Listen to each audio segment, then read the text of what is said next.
تو اللہ تعالیٰ نے ترتیب کے ساتھ اپنے محبوب صلی اللہ علیہ وسلم اور ان کے 4 اصحاب کی شان بیان فرمائی، اور حضرت ابو بکر صدیق رضی اللہ تعالیٰ عنہ جن کے بارے میں آیا کہ والذین معہ، وہ جو ساتھ ہیں کہ صدیق اکبر رضی اللہ تعالیٰ عنہ ایسی شان والے کہ لجپال آقا صلی اللہ علیہ وآلہ وسلم آپ فرماتے ہیں، یہ روایت مسلم شریف کے اندر حضرت عبداللہ بن مسعود رضی اللہ تعالیٰ عنہ سے روایت ہے کہ نبی اکرم صلی اللہ علیہ وآلہ وسلم نے فرمایا کہ اگر میں دنیا میں کسی کو اپنا خلیل بناتا تو وہ ابو بکر کو بناتا۔ بلند آواز سے کہیں سبحان اللہ۔ اگر میں کسی کو خلیل بناتا تو وہ ابو بکر صدیق کو بناتا، کہ یعنی کہ صدیق اکبر رضی اللہ تعالیٰ عنہ اتنی شان والے ہیں۔ اور حضرت جابر رضی اللہ تعالیٰ عنہ بیان کرتے ہیں کہ ایک عورت رسول اکرم صلی اللہ علیہ وآلہ وسلم کی بارگاہ میں حاضر ہوئی، اور اس نے آ کر نبی پاک صلی اللہ علیہ وآلہ وسلم سے ایک مسئلہ دریافت کیا، تو لجپال آقا صلی اللہ علیہ وآلہ وسلم نے فرمایا کہ آپ بعد میں آنا، تم پھر آنا، ابھی چلی جاؤ پھر آنا۔ اب وہ عورت تھی صحابیہ، تو ہے بڑی سمجھدار تھی، عقل والی تھی، کہ انہوں نے صحبت مصطفیٰ میسر تھی ان کو، وہ بڑی شان والی تھی، تو بڑی دنا تھی، تو عرض کرنے لگی کہ یا رسول اللہ صلی اللہ علیہ وسلم، اگر میں دوبارہ آؤں اور آپ کو نہ پاؤں، اب اس کا اشارہ تھا موت کی طرف، کہ یا رسول اللہ صلی اللہ علیہ وسلم میں دوبارہ آؤں اور آپ نہ موجود ہو تو پھر؟ تو کریم آقا علیہ الصلوۃ والسلام نے فرمایا کہ اگر تم دوبارہ آؤ اور میں موجود نہ ہوں تو ایسا کرنا کہ ابو بکر کے پاس چلے جانا۔ سبحان اللہ سبحان اللہ۔ کیونکہ ابو بکر وہ ہیں کہ جو بعد الانبیاء افضل البشر، یعنی تمام انبیاء سے افضل ہمارے آقا صلی اللہ علیہ وآلہ وسلم ہیں۔ تمام انبیاء سے افضل ہمارے آقا صلی اللہ علیہ وآلہ وسلم ہیں، اور اسی طرح تمام صحابہ سے افضل، صحابہ جو ہیں وہ ساری دنیا سے افضل ہیں۔ ہر ولی، پیر، استاد، صحابہ سب سے افضل ہیں، غوث، قطب، ابدال، قلندر، صحابہ سب سے افضل ہیں۔ اور صحابہ سارے اکٹھے ہوں تو ان سب سے افضل ابو بکر صدیق ہیں۔ سبحان اللہ سبحان اللہ۔ تمام اہل سنت کے جمہور علماء کا اس بات کے اوپر اتفاق ہے کہ بعد الانبیاء افضل البشر وہ ابو بکر صدیق ہیں۔ وہ کون ہے؟ ابو بکر صدیق رضی اللہ تعالیٰ عنہ۔ وہ سب سے افضل ہیں، وہ سب سے افضل ہیں، کہ نبی پاک صلی اللہ علیہ وآلہ وسلم ایسی شان والے کہ اللہ نے تمام نبیوں کو جو کچھ عطا فرمایا، جتنے معجزے، جتنے اخلاق، جتنی خوشبوئیں، اللہ نے تمام نبیوں کو جو کچھ عطا فرمایا جو کچھ عطا فرمایا وہ سب سے ان سب کو اکٹھا کر کے اور اس سے بڑھ کر اپنے محبوب صلی اللہ علیہ وآلہ وسلم کو عطا فرمایا. سبحان اللہ. پھر رسول اللہ صلی اللہ علیہ وسلم نے ظاہری بھی اور باطنی بھی اپنا تمام فیض اپنے صحابہ میں تقسیم فرمایا. سبحان اللہ. اب کوئی صحیح بن گیا، کوئی شجاعت بن گیا، کوئی عادل بن گیا، تو اسی طرح ہر صحابی کو نبی پاک صلی اللہ علیہ وسلم کا کوئی نہ کوئی فیض ملا، کچھ نہ کچھ ملا، اور ان کے اندر اس بات کا کمال آ گیا. اب تمام صحابہ کے کمال اکٹھے کیے جائیں تو وہ سارے کمال اللہ تبارک و تعالیٰ نے اور اللہ کے محبوب صلی اللہ علیہ وسلم نے وہ سارے کمال جو تمام صحابہ کو عطا فرمائے وہ سارے کے سارے اور ان سے بڑھ کر صدیق اکبر کو عطا فرمائے. سبحان اللہ. سبحان اللہ. بے شک کہ حضرت ابو بکر صدیق رضی اللہ تعالیٰ عنہ سب سے افضل ہیں، سب سے افضل ہیں. اور پھر ان کے بعد حضرت عمر رضی اللہ تعالیٰ عنہ، اور ان کے بعد حضرت عثمان غنی رضی اللہ تعالیٰ عنہ، اور پھر ان کے بعد مولا علی مشکل کشا رضی اللہ تعالیٰ عنہ کا مقام ہے کہ سب سے پہلے صدیق اکبر، اس کے بعد فاروق اعظم، اس کے بعد عثمان غنی، اور اس کے بعد مولا علی مشکل کشا. لیکن ایک بات یہاں پر سمجھ لیں کہ جب انسان کہیں جاتا ہے تو دروازے سے داخل ہوتا ہے، پھر وہ اندر جاتا ہے. اسی طرح وہ جو کسی عاشق نے لکھا نا کہ علی دا پہلا نمبر، اس کے لکھنے کا مقصد اور مطلب یہی ہے کہ جب تم بارگاہ مصطفیٰ صلی اللہ علیہ وآلہ وسلم تک آنا چاہتے ہو تو پہلے علی کے دروازے پر آؤ، وہاں سے پاس ہو، اور پھر اس کے بعد عثمان غنی کے دروازے پر آؤ، وہاں سے ادب سیکھو، پھر فاروق اعظم کے دروازے پر آؤ، پھر وہاں سے ادب سیکھو، اور پھر اس کے بعد صدیق اکبر کے دروازے پر آؤ. جب وہاں سے پاس ہو گئے تو پھر تمہارے لیے بارگاہ مصطفیٰ کا دروازہ کھل گیا. سبحان اللہ. سبحان اللہ. تو بات ساری سمجھ کی ہے، لڑائی جھگڑے کی بات نہیں ہے، بات ہے سمجھ کی، بات ہے سمجھ کی. اوپر سے چلیں تو صدیق اکبر، جب نیچے سے چلیں تو علی مشیر خدا رضی اللہ تعالیٰ عنہ. پھر یہ تو بات ساری سمجھ کی ہے کہ بعد الانبیاء افضل البشر، بلکہ تمام جنات تمام لوگوں سے اگر کوئی سب سے افضل ہے تو وہ ابو بکر صدیق رضی اللہ تعالیٰ عنہ ہیں. یہ اپنا عقیدہ اس بات پر مضبوط کر لیں. کیونکہ اس لیے کہ کریم آقا علیہ الصلوۃ والسلام،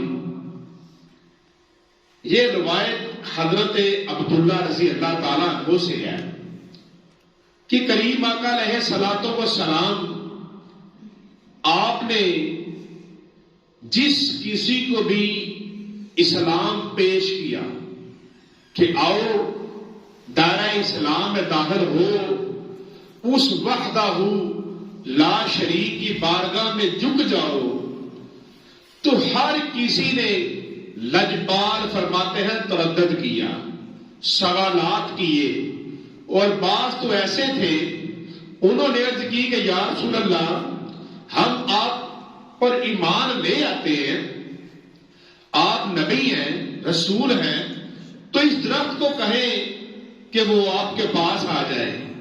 تو لجپال نے فرمایا ایسا کرو، تم جاؤ اور تم جا کر اسے پیغام دو کہ اللہ کے نبی صلی اللہ علیہ وآلہ وسلم فرما رہے ہیں کہ ادھر آ. اب وہ جاتا ہے جا کے پیغام دیتا ہے تو درخت ایسے دائیں بائیں آگے پیچھے سے نکل کر چلتا ہوا قدمین شریف مصطفیٰ میں آ جاتا ہے. سبحان اللہ سبحان اللہ. وہ ادھر آ جاتا ہے اور پھر وہ درخت چوم کر نلین پاک چوم کر واپس چلا جاتا ہے. تو ہر کسی نے سوالات کیے، معجزات مانگے، لیکن فرمایا سنو، صرف ایک شخص ایسا ہے کہ جس نے بغیر تردد کے اسلام کو قبول کیا تو وہ قبول کرنے والے ابو بکر صدیق ہیں. سبحان اللہ سبحان اللہ. وہ ابو بکر صدیق ہیں.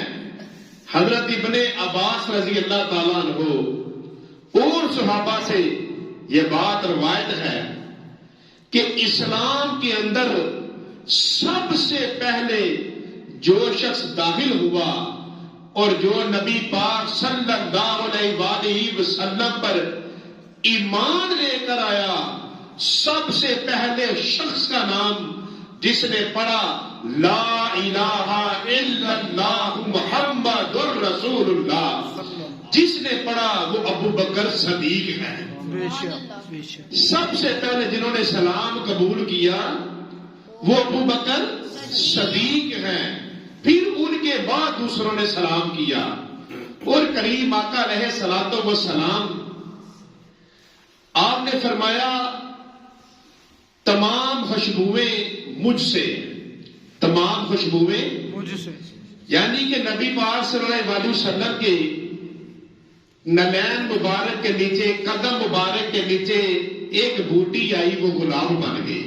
سبحان اللہ. کسی کو چھوا وہ چمیلی بن گئی. اور آپ کے ساتھ کو چلتے چلتے کسی کے ساتھ کپڑے لا کے وہ خوشبودار بن گئی، گلے دودی بن گئی، خوشبوئیں بن گئی. تو پوری دنیا کے اندر جتنی خوشبوئیں ہیں ان ساری خوشبوؤں کو اکٹھا کیا جائے، ایک بوتل میں بند کیا جائے تو پھر وہ خوشبوئیں مصطفیٰ بن جائے گی. کیونکہ لجپال فرماتے ہیں تمام خوشبوئیں مجھ سے ہیں، تمام خوشبوئیں مجھ سے ہیں. اب جو پھول خوشبو والے ادھر ہیں، اب یہ سعودی عرب سے آئے ہیں، ادھر اور ہوں گے. کوئی یورپ ہے ادھر خوشبو والے اور ہوں گے، عرب میں اور ہوں گے. تو وہ جتنی خوشبوئیں ہیں وہ ساری سرکار سے ہی ہیں. پھر اسی طرح نبی پاک صلی اللہ علیہ وسلم کے تمام صحابہ کے اندر کوئی نہ کوئی خوشبو ہے، کوئی نہ کوئی خوشبو موجود ہے. تو اب تمام صحابہ کی خوشبوئیں اکٹھی کی جائیں تو وہ ساری خوشبو ابو بکر صدیق میں ہے. سبحان اللہ. وہ ساری خوشبو ابو بکر صدیق میں ہے. وہ صدیق رضی اللہ تعالیٰ عنہ میں ہے، وہ ان میں ہے. اور حضرت ابو بکر صدیق رضی اللہ تعالیٰ عنہ جب نبی پاک صلی اللہ علیہ وسلم اعلان نبوت ابھی نہ فرمایا تو صدیق اکبر رضی اللہ تعالیٰ عنہ یمن کی طرف گئے. جب یمن کی طرف گئے تو وہاں پر ایک بوڑھا بزرگ ابو بکر صدیق رضی اللہ تعالیٰ عنہ کو ملا اور اس نے کہا کہ آپ لگتا ہے کہ مکہ مکرمہ کی وادی سے آئے ہیں. تو آپ نے فرمایا ہاں. تو اس نے کہا مجھے لگتا ہے کہ آپ وہاں کے قبیلے سے، قریش قبیلے سے. فرمایا ہاں. تو مجھے لگتا ہے کہ آپ تمیمی ہیں. فرمایا ہاں، تمیم بن مرہ میرے باؤداد میں آتے ہیں. تو اس نے کہا میں آپ کو بتانے والا ہوں کہ آپ کے ادھر ایک آنے والے ہیں اللہ کے نبی. اگر وہ آ جائیں تو آپ ان کو کبھی نہ چھوڑنا، کچھ بھی ہو جائے، اور آپ ان کو کبھی نہ چھوڑنا. اور اس نے یہ بھی بتایا کہ آپ کے جسم مبارک کے اوپر ایک نشان ہے، آپ مجھے اپنا پیڑ دکھائیں تو وہ جب قمیض اوپر کرنے لگا تو ابو بکر صدیق رضی اللہ تعالیٰ عنہ نے فرمایا کہ تو یہ کیوں کرنے لگا ہے؟ تو اس نے کہا کہ آپ کے پیٹ کے اوپر ایک سیاہ تل کا نشان ہوگا ناف سے اوپر، یہ اس شخص کی نشانی ہے جو سب سے پہلے ان پر ایمان لے کر آئے گا۔ تو حضرت ابو بکر صدیق رضی اللہ تعالیٰ عنہ کو اس نے ساری نشانیاں بتائیں اور کہا کہ آپ ان کو نہ چھوڑنا، اور جاتے جاتے وہ آپ کو شعر بھی سنا کر گیا۔ اب حضرت ابو بکر صدیق رضی اللہ تعالیٰ عنہ جب یمن سے واپس تشریف لائے تو آپ کے گھر میں یہ سردار ان کے، جن میں ابو جہل اور دوسرے کافی زیادہ، حضرت ابو بکر صدیق رضی اللہ تعالیٰ عنہ کے گھر میں آ گئے، کیونکہ حضرت ابو بکر صدیق رضی اللہ تعالیٰ عنہ بڑے امیر تھے، بڑے دولت مند تھے، سردار تھے۔ تو قریش کے سردار کوئی فیصلہ بھی صدیق اکبر کی مشاورت کے بغیر کبھی نہ کیا کرتے تھے۔ جو فیصلہ حضرت ابو بکر صدیق کر دیتے وہ سب کو قبول ہوتا۔ تو وہ انہوں نے آ کر کہا کہ ابو بکر ایک عظیم بات ہو گئی۔ تو فرماتے میں نے پوچھا کیا بات ہو گئی؟ تو وہ کہنے لگے کہ وہ جو ابو طالب کے گھر یتیم ہے انہوں نے اللہ کا نبی ہونے کا دعویٰ کر دیا ہے۔ تو آپ فرماتے ہیں میں نے جیسے بھی کر کے اکثر طریقے سے ان سب کو واپس بھیجا، اور میں نبی پاک صلی اللہ علیہ وآلہ وسلم کی تلاش میں چل پڑا تو آپ مجھے حضرت خدیجہ کے گھر میں ملے۔ جب میں دروازے پر گیا تو آپ باہر تشریف لائے، تو میں نے پوچھا کہ اے محمد صلی اللہ علیہ وآلہ وسلم آپ نے اعلان نبوت فرمایا ہے؟ آپ نے فرمایا ہے ابو بکر میں اللہ کا نبی ہوں اور میں آپ کو بھی اسلام کی دعوت پیش کرتا ہوں۔ تو حضرت ابو بکر صدیق رضی اللہ تعالیٰ عنہ آپ نے پوچھا کہ اس کے بارے میں کوئی دلیل، کوئی بات، کوئی نشانی؟ تو نبی پاک صلی اللہ علیہ وسلم نے فرمایا اے ابو بکر آپ کو وہ یمن میں جو بوڑھا ملا تھا، سبحان اللہ، وہ جو بوڑھا بزرگ ملا تھا اور اس نے میری بات سنائی تھی، تو آپ نے فرمایا کون سا بوڑھا؟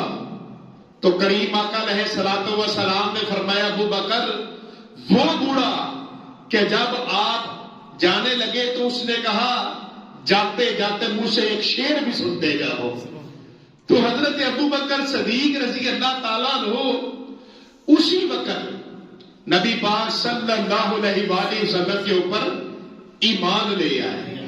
اور ایک اور روایت اس طرح بھی ہے کہ جب کریم آقا علیہ الصلوۃ والسلام کی بارگاہ میں صدیق اکبر رضی اللہ تعالیٰ عنہ حاضر ہوئے تو نبی پاک صلی اللہ علیہ وآلہ وسلم نے انہیں اسلام کی دعوت دی۔ تو انہوں نے جب تھوڑا سا نشانی مانگی تو فرمایا ابو بکر آپ کو یاد ہے آپ کو رات میں خواب آیا تھا، خواب یہ آیا تھا کہ چاند آپ کی گود میں آ گیا ہے، اور پھر وہ چاند کی روشنی آپ کے گھر میں ہو گئی، اور پھر چلتے چلتے چلتے پورے مکے کے گھروں میں وہ چاند کی روشنی چلی گئی، اور پھر وہ روشنی آپ کی گود میں آ گئی۔ تو فرمایا ابو بکر وہ چاند میں آئی تھا۔ سبحان اللہ۔ اب ابو بکر دوسرے ملک میں ہیں اور وہاں پر سو رہے ہیں، وہاں پر خواب دیکھ رہے ہیں، اور جب آتے ہیں تو لجپال اس خواب کا بھی بتا رہے ہیں۔ سبحان اللہ، سبحان اللہ۔ اس کو کہتے ہیں کہ والا سوفا یوتی کا ربو کا فتردہ، کہ اللہ نے اپنے محبوب کو اتنا دیا کہ راضی کیا کہ محبوب سے کچھ نہیں چھپایا، محبوب کو علم غیب بھی عطا فرمایا۔ سبحان اللہ۔ اور یہی صدیق اکبر رضی اللہ تعالیٰ عنہ کی اسلام لانے کی سب سے بڑی وجہ تھی۔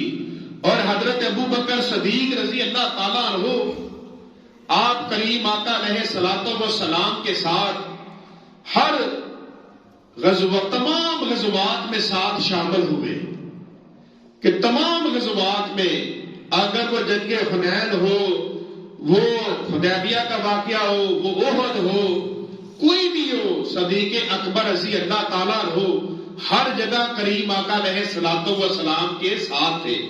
اور جب صحابہ کسی میدان میں ساتھ چھوڑ کر بھاگ بھی گئے تو ابو بکر صدیق رضی اللہ تعالیٰ عنہ اس وقت بھی نبی علیہ الصلوۃ والسلام کے ساتھ کھڑے رہے۔ سبحان اللہ۔ ایک دفعہ مولا علی مشکل کشا آپ سے پوچھا گیا کہ سب سے بہادر کون تھے؟ تو مولا علی فرمانے لگے کہ ابو بکر صدیق تھے، وہ سب سے بہادر تھے۔ کہ ایک دفعہ نبی علیہ الصلوۃ والسلام ہم ایک جنگ میں گئے تو بات ہو رہی تھی کہ آگے میدان میں جانا ہے، تو ادھر نبی پاک صلی اللہ علیہ وسلم کے حجرہ مبارک کے باہر کون کھڑا رہے گا؟ تو کوئی اٹھ نہیں کھا رہا، تو صدیق اکبر کھڑے ہو گئے تھے۔ سبحان اللہ۔ فرمایا جب میدان میں اترے تو یہ پتا ہوتا ہے وہ سامنے سے آ رہا ہے، لیکن جب کھڑے ہیں پتا نہیں ہے، کوئی دائیں سے آئے، کوئی بائیں سے آئے، کوئی آگے سے آئے، کوئی پیچھے سے آئے، تو کتنے آ جائے۔ تو اگر کوئی وہاں پر کھڑا تھا تو وہ ابو بکر صدیق تھے۔ سبحان اللہ، سبحان اللہ۔ اور کریم آقا علیہ الصلوۃ والسلام فرمایا جو بندہ دنیا میں نماز پڑھتا ہے، جو بندہ روزہ رکھتا ہے، جو بندہ صدقات کرتا ہے، زکوٰۃ دیتا ہے، حج کرتا ہے، جب قیامت کا دن آئے گا وہ جنت میں جائے گا تو نمازی کو دروازے سے پکارا جائے گا کہ اے نمازی تو اس دروازے سے جنت میں آ جا۔ دوسرا دروازہ پکارے گا روزہ رکھنے والے تو اس دروازے سے جنت میں داخل ہو جا۔ اے جہاد میں شہید ہونے والے تو ہر بندے کو پکارا جائے گا کہ تو اس رستے سے جنت میں چلا جا، ہر کسی کو پکارا جائے گا۔ تو ابو بکر صدیق رضی اللہ تعالیٰ عنہ نے عرض کی کہ یا رسول اللہ صلی اللہ علیہ وسلم کیا مجھے بھی کسی دروازے سے پکارا جائے گا؟